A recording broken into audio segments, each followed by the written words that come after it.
हाँ, तो बहुत बहुत स्वागत है आप सभी का हमारे आज के सेशन में, जिसमें हम चर्चा कर रहे हैं श्रीमद् भगवद गीता अध्याय संख्या 7 श्लोक संख्या 26।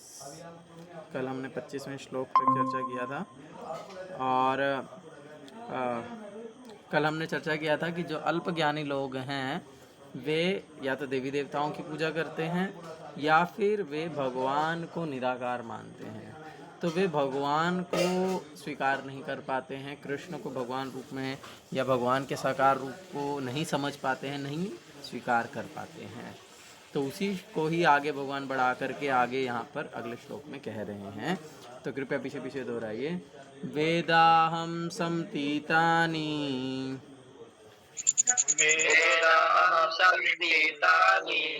वर्तमानानि चार्जुन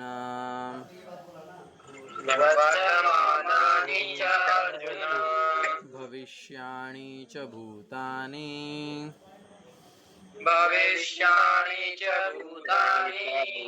तु वेद न कश्चन।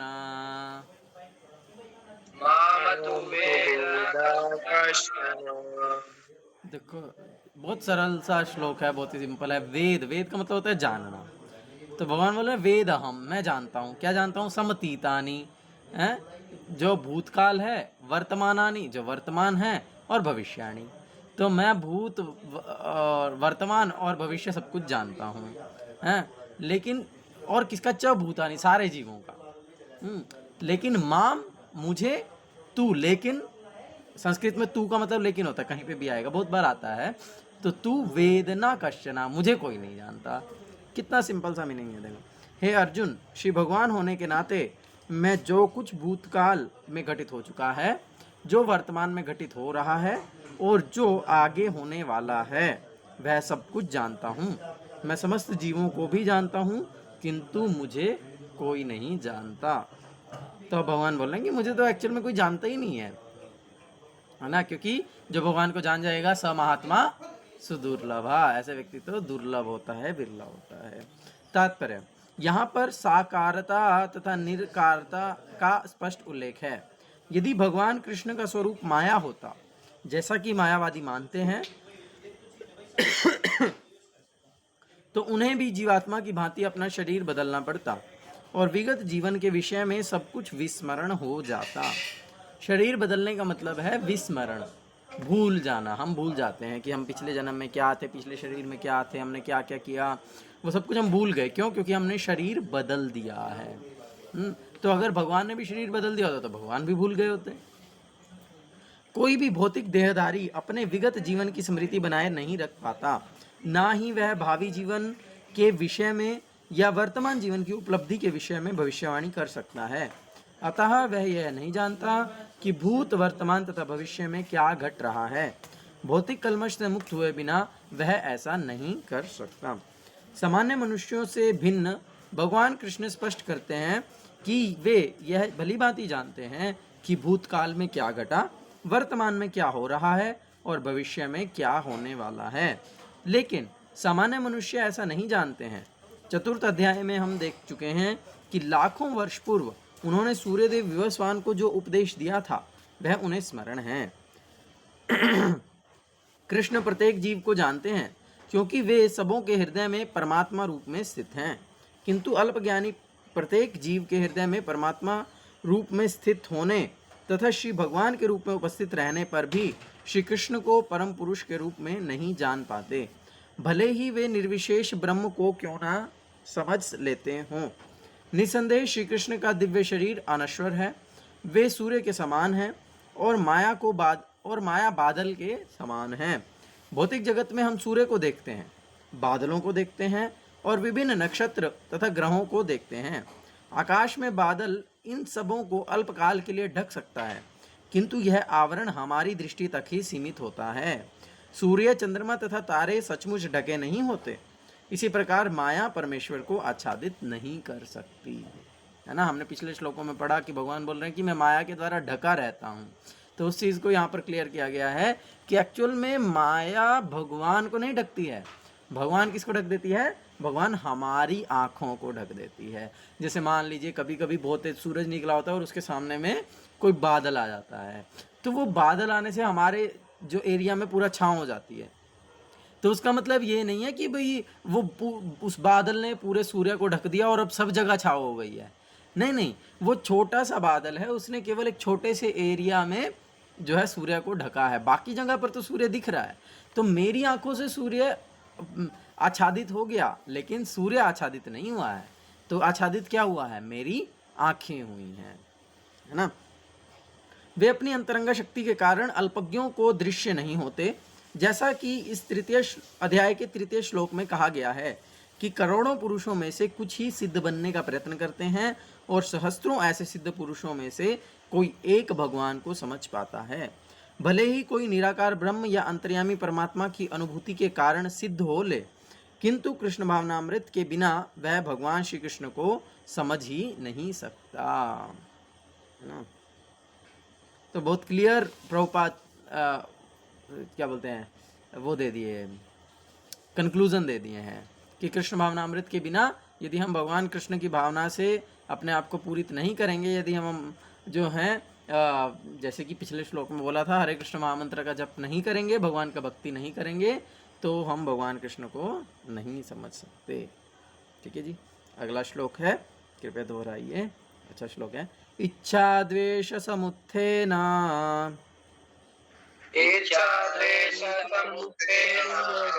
द्वंद्व मोहेन भारत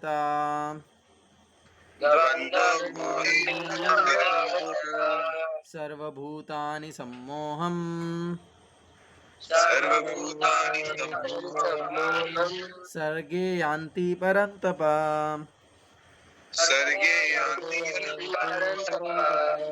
हे भरतवंशी, हे शत्रु विजेता, समस्त जीव जन्म लेकर इच्छा तथा घृणा से उत्पन्न द्वंद्वों से मोहग्रस्त होकर मोह को प्राप्त होते हैं, है ना।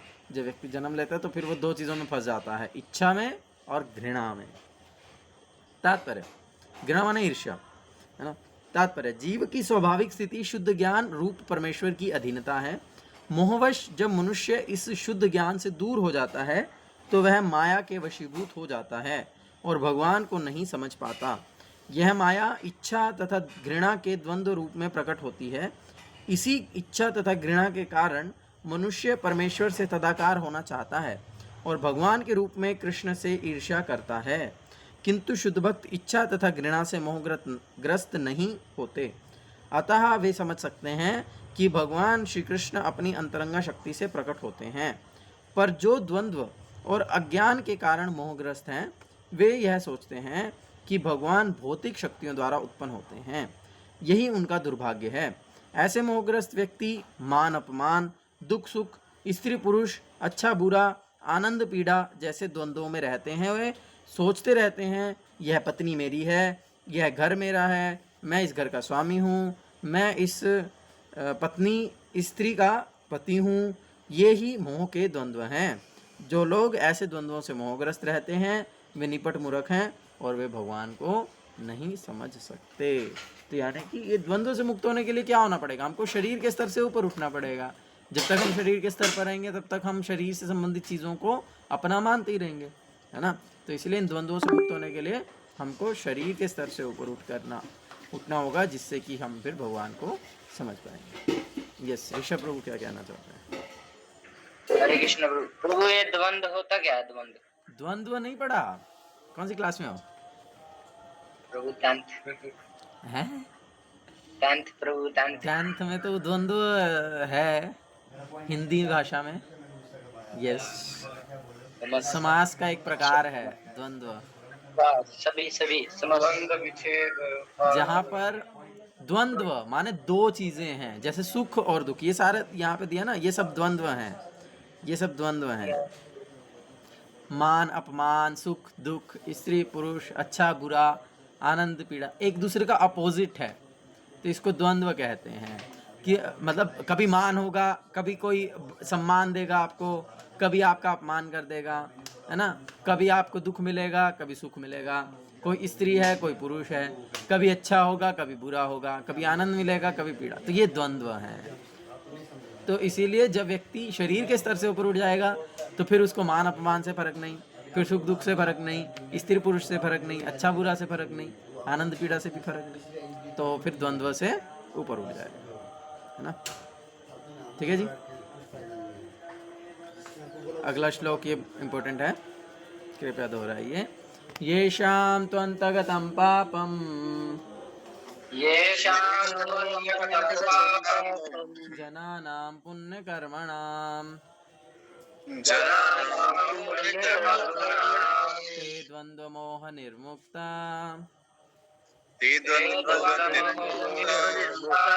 भजन्ते माम दृढव्रतः येषां त्वन्तगतं पापं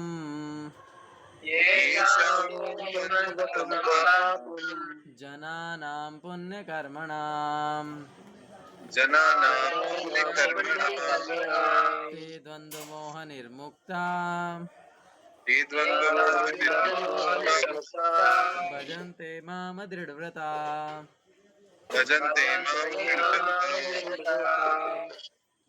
अब देखो भगवान क्या बोल रहे हैं।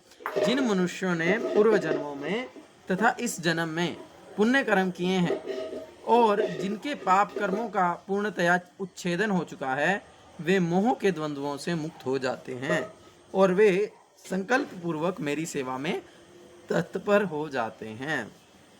क्लियर करता हूँ सिंपल सी भाषा में।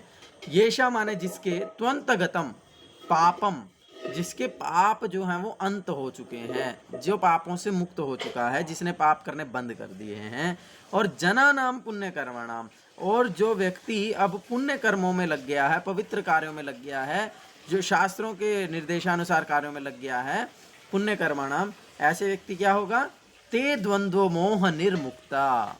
अभी हमने पढ़ा ना कि भगवान को जानने के लिए क्या करना पड़ेगा, द्वंद्व से मुक्त होना पड़ेगा। तो ऐसा व्यक्ति क्या होगा, द्वंद्व से मुक्त हो जाएगा। और द्वंद्व से मुक्त होने से क्या होगा, भजन्ते माम दृढ़व्रता, वो भगवान के भजन, भज माने सेवा, तो भगवान के सेवा में दृढ़ता पूर्वक लग जाएगा, है ना। तो इसीलिए अगर हम भगवान को दृढ़ता पूर्वक सेवा करना चाहते हैं, अगर हम भगवान की भक्ति करना चाहते हैं दृढ़ता पूर्वक, तो उसके लिए हमको क्या करना होगा, उसके लिए हमको पाप कार्यों को छोड़ना होगा और पुण्य कर्म करने होंगे। तो पाप कार्य क्या हैं, 4 पाप कार्य है जो प्रभुपाद बताए, एक एक। हाँ जी उद्धव प्रभु, क्या पाप कार्य? मांसाहार नहीं करना है, यस। निशांत प्रभु? प्रभु अवैध स्त्री संबंध नहीं बनाना है। हाँ। और अपनी माता के समान समझना है। हाँ, अपनी पत्नी को छोड़ करके बाकी सारी स्त्रियों को माँ के समान समझना। जब तक पत्नी नहीं है तब तक माँ के समान सारी ठीक है। और कौन है, लक्षा प्रभु? प्रभु जी नशा नहीं करना। नशा नहीं करना है, अच्छा। चाय पी सकते हैं क्या? नहीं प्रभु, उसमें कैफीन होता है। चाय कॉफी इंक्लूडेड। और चौथा मोहित प्रभु? जुआ नहीं करना है प्रभु। अच्छा ठीक है, जैसा आप कहें, नहीं खेलेंगे। चलो तात्पर्य, इस अध्याय में उन लोगों का उल्लेख है जो दिव्य पद को प्राप्त करने के अधिकारी हैं, जो पापी, नास्तिक, मूर्ख तथा कपटी हैं। ये तो मेरी बात हो रही है। उनके लिए इच्छा तथा घृणा के द्वंद्व को पार कर पाना कठिन है।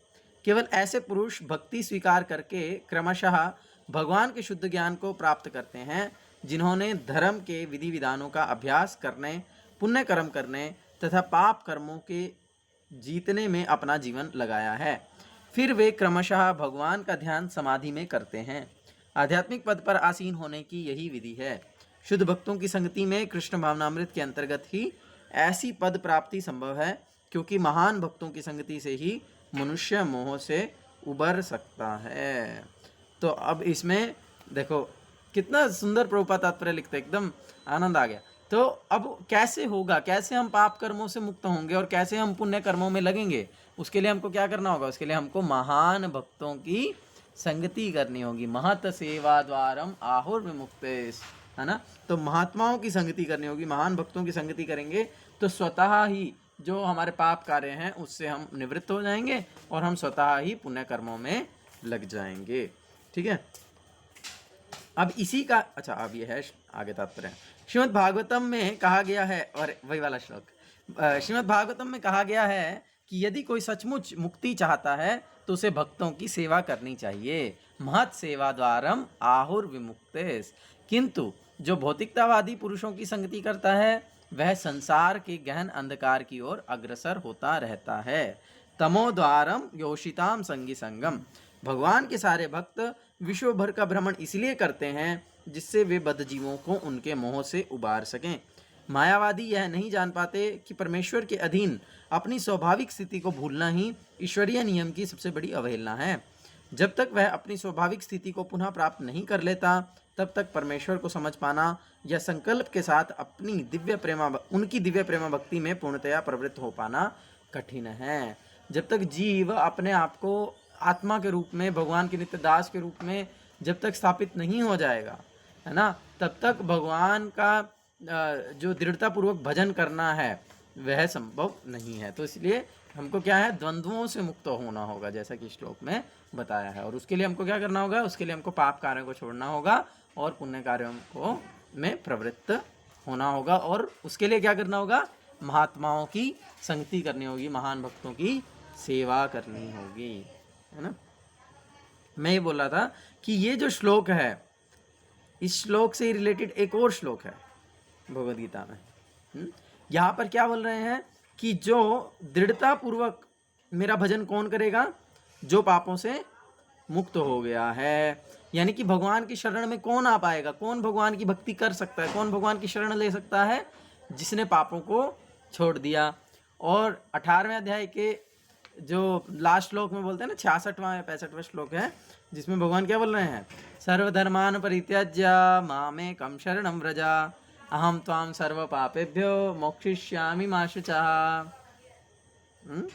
तो उसमें क्या बोल रहे हैं भगवान कि तुम क्या करो, मेरी शरण में आ जाओ, मैं तुम्हें सभी पापों से मुक्त कर दूंगा। और यहाँ पे क्या बोल रहे हैं कि जब तुम सारे पापों से मुक्त हो जाओगे तो मेरी शरण में आ पाओगे। तो it works in both way, ये दोनों तरीके से कार्य करता है। तो इसीलिए हमको अपनी तरफ से प्रयास करना है कि हम पाप कार्य ना करें और पुण्य कार्य करें।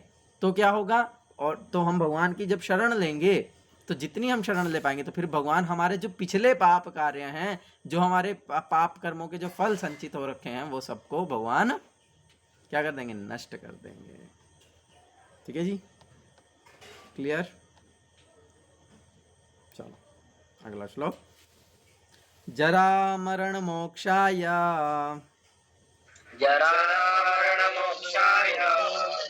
मामाश्रित्य यतन्ति ये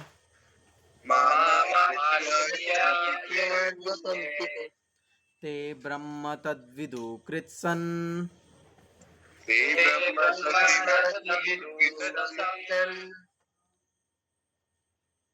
कहाँ चला गया, आध्यात्मं कर्म च अखिलम्।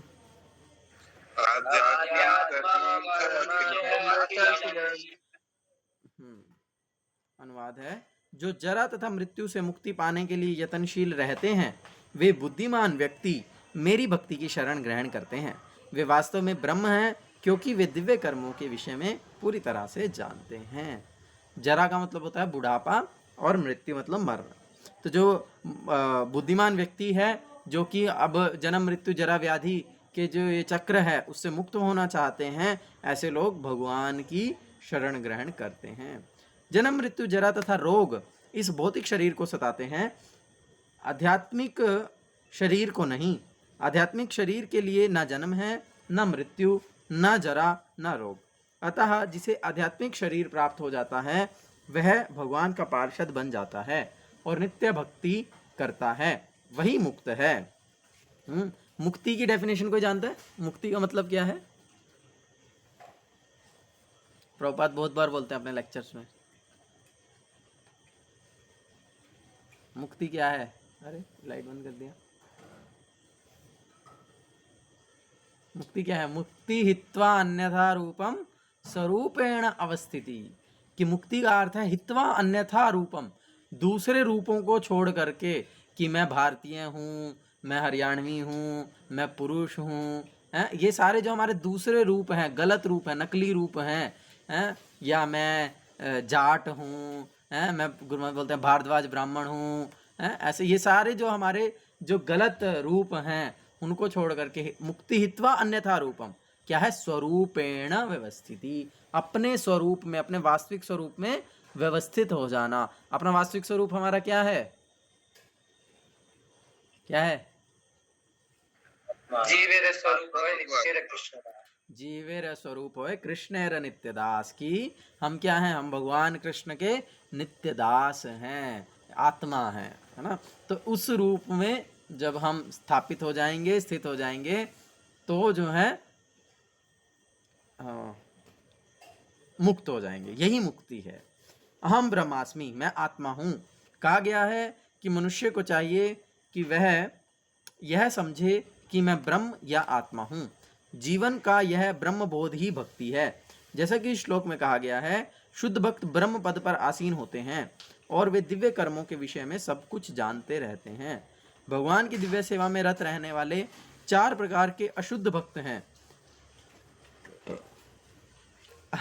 अशुद्ध भक्त मतलब जिनके बारे में हमने चर्चा किया ना, जो पूर्ण रूप से शुद्ध नहीं है, वो जो अपने अपने लक्ष्यों को प्राप्त करते हैं। मतलब भाई अब ऐसा भी होता है ना कि मान लीजिए कोई धन की इच्छा से भगवान के पास गया, तो उसको धन मिल गया तो ठीक है जी, हो गया है, तो फिर वो भक्ति छोड़ देता है।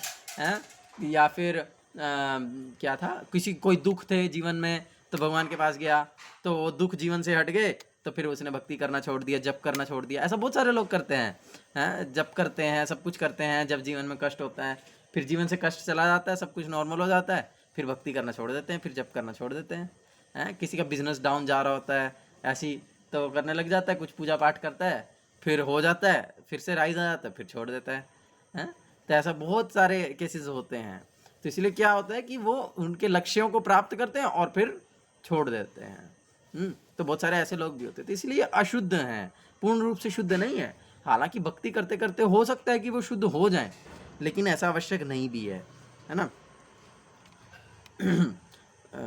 पूर्णतया कृष्ण और भगवत कृपा से जब वे पूर्णतया कृष्ण भावना भावित हो जाते हैं, और कुछ लोगों का भगवान के प्रति श्रद्धा दृढ़ हो जाता है कि अरे देखो मैंने भगवान की शरण ली है, मेरी शॉप चले टॉप हो गया है, तो चलो मैं भगवान की सेवा करता हूँ, हैं, तो पूर्णतया कृष्ण भावना भावित हो जाते हैं, तो परमेश्वर की संगति का लाभ उठाते हैं। किंतु देवताओं के उपासक कभी भी भगवत धाम नहीं पहुंच पाते। यहाँ तक कि अल्पज्ञ ब्रह्मभूत व्यक्ति भी कृष्ण के परम धाम गोलोक वृंदावन को प्राप्त नहीं कर पाते। केवल ऐसे व्यक्ति जो कृष्ण भावनामृत में कर्म करते हैं, वे ही ब्रह्म कहलाने के अधिकारी होते हैं, क्योंकि वे सचमुच ही कृष्ण धाम पहुंचने के लिए प्रयत्नशील रहते हैं। ऐसे व्यक्तियों को कृष्ण के विषय में कोई भ्रांति नहीं रहती और वे सचमुच ब्रह्म हैं। जो लोग भगवान के अर्चा की पूजा करने में लगे रहते हैं या भव बंधन से मुक्ति पाने के लिए निरंतर भगवान का ध्यान करते हैं, वे भी ब्रह्म अधिभूत आदि के तात्पर्य को समझते हैं, जैसे कि भगवान ने अगले अध्याय में बताया है। ठीक है जी, लास्ट श्लोक है इस चैप्टर का, उसके बाद हमारा चैप्टर क्लोज हो जाएगा। साधिभूतादिदेवं मां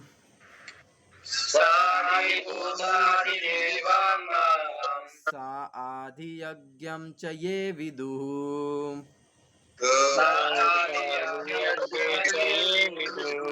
प्रयाणकालेऽपि च मां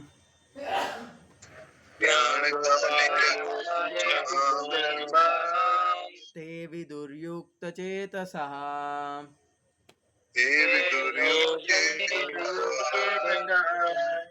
जो मुझ परमेश्वर को मेरी पूर्ण चेतना में रहकर मुझे जगत का, देवताओं का तथा समस्त यज्ञ विधियों का नियामक जानता है, वे अपनी मृत्यु के समय भी मुझ भगवान को जान और समझ सकते हैं।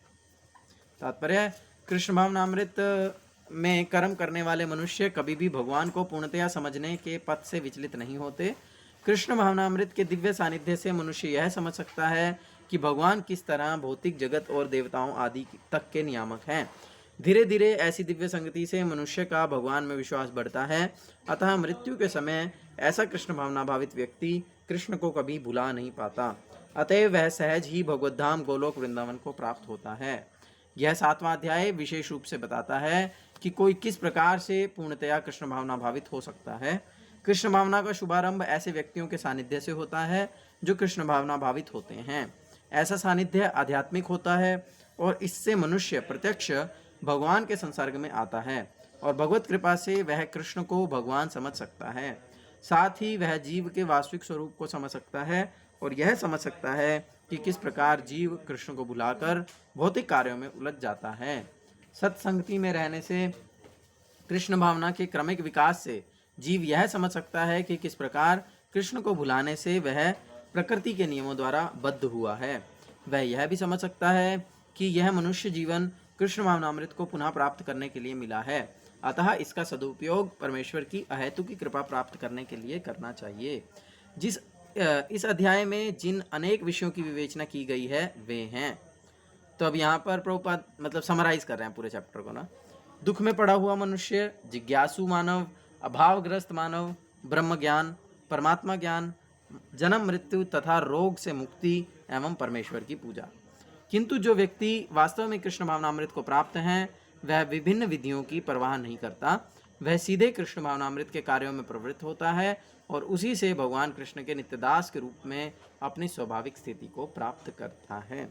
ऐसी अवस्था में वह शुद्ध भक्ति में परमेश्वर के श्रवण तथा गुणगान का आनंद पाता है। उसे पूर्ण विश्वास रहता है कि ऐसा करने से उसके सारे उद्देश्यों की पूर्ति होगी। ऐसी दृढ़ श्रद्धा दृढ़ व्रतः कहलाती है और यह भक्ति योग या दिव्य प्रेमा भक्ति की शुरुआत होती है। समस्त शास्त्रों का भी यही मत है। भगवत गीता का यह 7वां अध्याय इसी निश्चय का सारांश है। इस प्रकार श्रीमद् भगवत गीता के 7वें अध्याय भगवत ज्ञान का भक्ति वेदांत तात्पर्य पूर्ण हुआ। हरे कृष्णा कृष्ण कृष्ण हरे हरे, हरे राम राम राम हरे हरे। श्रील प्रभुपाद की जय, सुखस्वामी श्रील गुरु महाराज की जय, भगवद्वाणी श्रीमद् भगवद गीता की जय, निताई गौर प्रमानंदे, हरि हरि बोल। किसी कुछ प्रश्न है आज के सेशन से संबंधित?